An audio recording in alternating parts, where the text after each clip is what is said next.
see what an analyst do in a day-to-day job? Let's dive into a day of my life working as a data analyst.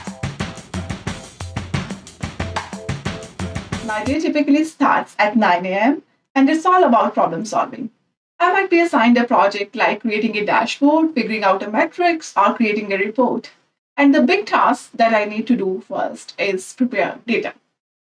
I dive into data, consolidate it from different sources, clean it up, and usually this involves writing Python scripts or SQL, making sure everything is accurate and ready for analysis.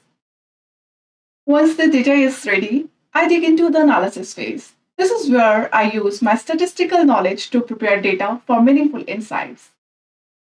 Throughout the day, I often meet with my teammates to discuss the findings, brainstorm the solutions, and make sure we are all on the same page.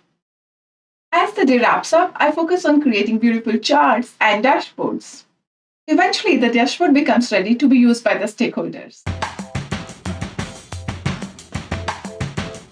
If you like the video, please like, share, and subscribe to PyLabs, and I'll see you in the next video.